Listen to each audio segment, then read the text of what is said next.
Yo, what's up guys? You might have seen the videos of Shambi and Vulcan that Jack, which is I guess the main developer, the main responsible for communication towards the people, has been in the hyperlink talks and all of that kind of good stuff, started talking a bit to the community again. So that's definitely some high hopes for things getting changed.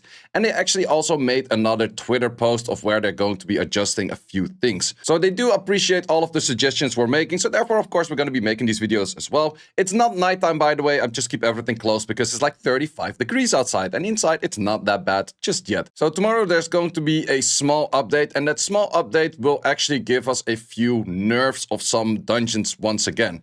So last time they actually nerfed the Nikonana and they nerfed the Terramaton. I would say that Nikonana was probably already the easiest to farm and therefore did not really need a nerf that much in my opinion. I would say the things that really do need a nerf at current state is the Rengokutsu. I haven't heard that many people being able to farm this dude properly just yet. I've been farming it for a fair bit, but I'm still doing one runs and then I just reset it every time that it looks like a failing run. Just putting this thing on full auto, it's still like 50 to 60%, which is wasting way too much out there. I would say I hear a fair bit of people having issues with Sharon, mostly if you don't have a Lily, because then you have to go for double DPS, and double DPS is definitely pretty hard to get out there, because you just simply didn't put Latices in 2 DPSs, and as you can see, pretty much everything is Lily over here. I would say Shadowflame Nerf is also somewhat of an issue for people. I have seen some people starting to clear with Salins, which is really good, but you kind of need either a Salins or you need a Shadowflame Nerf. In my case, I have neither, so I haven't been farming this all too much yet, whereas Revelation is arguably the best set in game right now, or at least the best shell in game for endgame PvP, because it just deletes half a HP of a whole team. Have 2 of those. Full HP deleted right there. So I would probably say the Sharon, the Shadowflame Nerf, and the Rengokutsu definitely would deserve a little bit of a nerf. On the side of module drops, I think Terramaton is definitely kind of clearable right now. Either you go double DPS or you go Lily or you go the dot team. Doki Doki is a bit of an RNG fight, but I feel like it's somewhat clearable as well. Aurora is also somewhat clearable in my opinion, but you need a Linglo on the skill 1 max skilled. Maybe also skill 3 to make it safer. That's what I have done, and therefore it kind of starts running. Without those, you won't really get there that much. But let's see what they actually do for nerf. So once again, they're going to be nerfing Nikonana, which is actually a pretty interesting one. It also doesn't specifically say which kind of level they're doing. Oh, they're actually, it states there. It's Inferno. I'm being a potato. It's hot. Sorry. But I would say Nikonana is already very farmable. Like I did see Vulcan do on his new account, if he had the right units for it, and you definitely can do this full free-to-play already.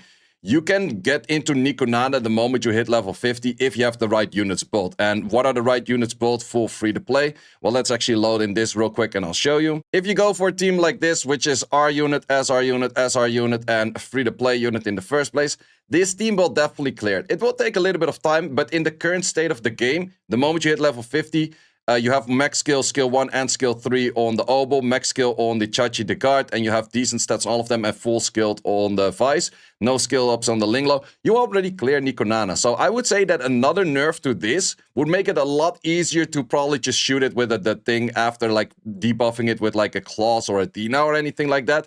But I feel like that this nerfing Nikonana even more is not really that much of a must. I felt like it was relatively easy already. And let me know in the comments if you agree with that.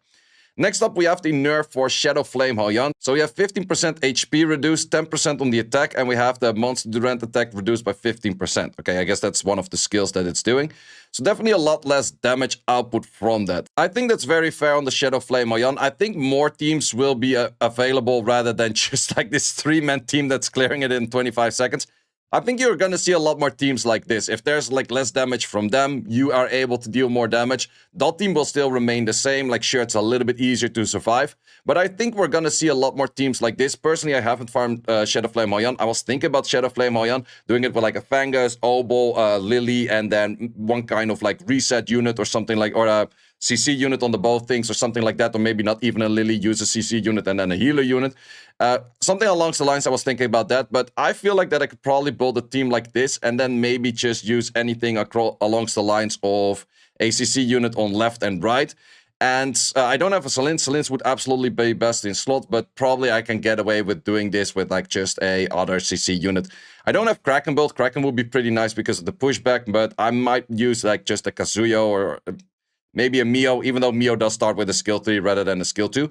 Maybe I'll still put an Obol next to it. I'll see what I do, but I definitely can see where I can put a team like this to it. If I use an Obol, actually Obol does make my momentum. He also used momentum. Makes momentum do more damage in the first place. So I might just go for an Obol in this slot and then try this team the moment it's nerfed. And I think I will get away with it. I have a pretty decent thing by now. Then we also have the threshold for Doki Doki. So we're already going into threshold and no more in Grim Pursuit, which does already mean that they are not going to be changing anything to Sharon. They're not going to be changing anything to Rengokutsu, which, in my opinion, is kind of a missed chance once again. So that's probably not going to be nerfed for another week at least.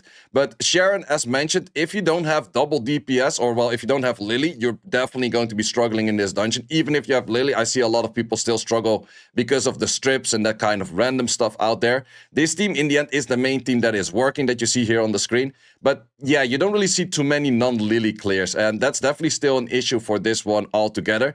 I am pretty sure it is possible to clear without a Lily if you go double DPS, but still pretty much every clear out there is Lily based, and I'm pretty sure without Lily, you have to go probably at the thing plus a like max skilled Coloros or like a Yelly plus at the thing or something like that, and then just go an attack buffer next to that or anything along those lines. It's probably possible, but it is definitely a lot harder and a lot more like focused on how many lattices you put into that. So Sharon is definitely still going to be a pretty annoying one for everyone.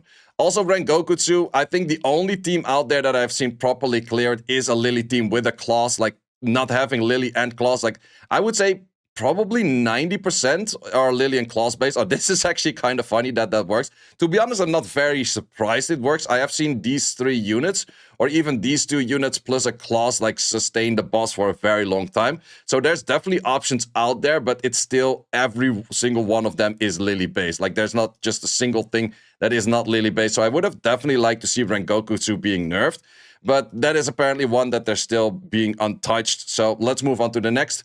We have the Doki Doki for all levels, or Inferno. All monsters are reduced by 10% HP. Makes it easier to kill all of that.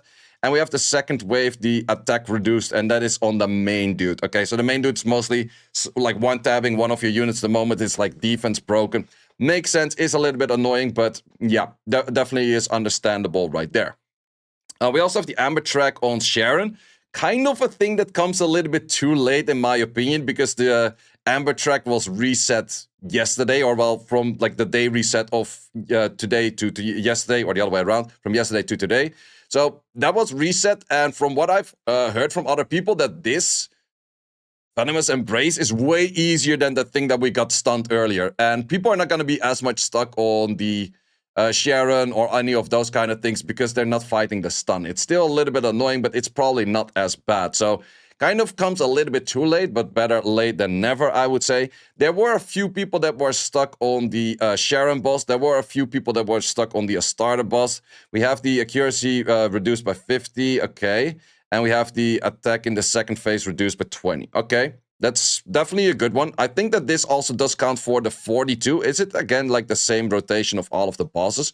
So you have a 42 of the one over there, and then the 24 in the other one. And those were, I would say, most people's most annoying stages. Like, sure, some people were stuck on like a Lilith 40 or on like a Sharon or like an Apatow or whatever. But I think most people were stuck on either the 42 or the 24.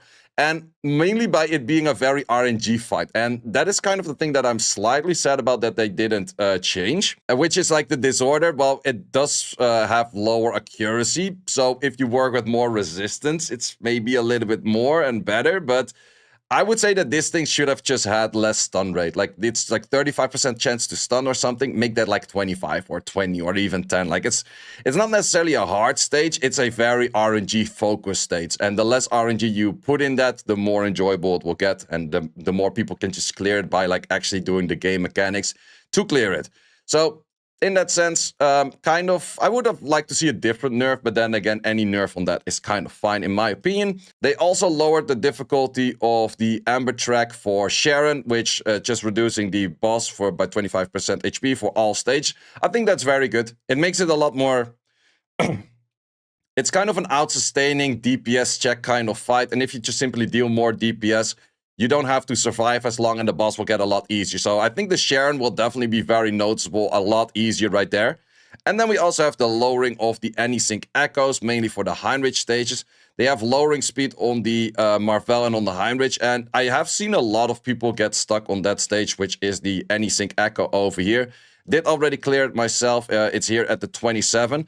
And what you mainly see here is that you have to fight a Heinrich that does a skill first, and then the Marvel follows up. So you cannot really go for a bulwark setup. You actually have to properly outspeed to survive all of this, because the moment you get pushed back, the moment you are buff blocked, you're probably going to die if you don't outspeed in between those two. So lowering a little bit of the speed on that definitely does make sense. I would say, however, it is still a little bit of a missed chance where they don't nerf things that I would say are more of the pain points. I would say Shadowflame Hoyan nerfing that is definitely fine. Not nerfing more on the Terramaton. Terramaton is fine. I think it's an okay dungeon right now. Doki Doki slightly nerfed. I guess that's fine. Aurora nerf. It's maybe a little bit needed, but maybe just a slight bit damage less on the Aurora boss itself. But besides that, I think Aurora is fine as long as you just have the Linglo skill 1 and skill 3 max. Mainly the skill 1, that's the important factor. But then you probably can clear them. I would say another nerf on Nikonana was, in my opinion, absolutely not needed. Sure, it makes it easier for people that just hit the level 50 to instantly go into Nikonana, even if they didn't really prepare for the fight as much. So for free-to-play players or casual players that don't watch too much content going into Nikonana, sure, it's pretty nice. I would say Sharon definitely did deserve a little bit of a nerf as well. It did get reduced for 25% HP in the Amber track. If it was reduced for, like, let's say 15 or 20% HP in here, it would have been like a lot better as well. Shadowflame Young nerf, I think is really good to have that a slightly bit nerf, because it's kind of like hardlocked by a Shadow Sanya right now, unless you go for a really specific comp. And Rengokutsu is super hardlocked behind Lily still, so I would definitely say Rengokutsu did deserve like a 10% damage down, or, well, not even 10% damage down. I think the best thing they could do for a Rengokutsu nerf is the silence from this dude, which is super annoying. Remove, at least make the silence 1 turn rather than 2 turns, because it's sometimes 1 turn, sometimes 2 turns. Make that always 1 turn, or just make that no silence at all, just make him do damage. This one has an attack break, which is a little bit annoying, but it's kind of fine. And this thing just does a lot of damage. But the moment that he has less HP, I think less HP would be a good nerf, or reducing the silence or removing the silence would be a good nerf, because then it's actually somewhat clearable without having the claws, without having the Lily. Because right now, every hit I have seen on this is with a Lily and a claws. Like, I made a video of how I cleared it with a Vice rather than with a Valerian, which I think is a little bit safer if you don't really have the insane thing just yet. Because trust me on this, I'm clearing it with a pretty insane thing right now. I would highly recommend going for the count. I did show that in my video as well, but this is the thing that I'm working with right now, which I would say is arguably pretty good right there. But yeah, even this, it still fails with a fair bit amount with the claws, with a Lily in there. So it still fails, even though the gear is already pretty there, the unit's already there, the Latias skill ups are in like the skill 1 full, skill 3 full, and it still fails. So imagine not using those two and trying to beat this, it's near impossible. Maybe they kind of want to withhold this for people as like, ooh, we want to like gatekeep people by still making this really hard. But somewhere down the line, they're gonna have to nerf this dude, because this dude is just insane. So slight bit of a mischance, but also a little bit of hope where they're addressing a few nerfs once again. We also have the developers talking a little bit again, so they are saying that big things are coming soon. Hopefully they're coming. Let me know in the comments what you think about these nerfs, and hope to see you as always in the next one. Thanks for watching. If you would like to see more guides, join the Discord and check out the content tab for the guide video archive, which contains all of the guides that you might need. Hope to see you there.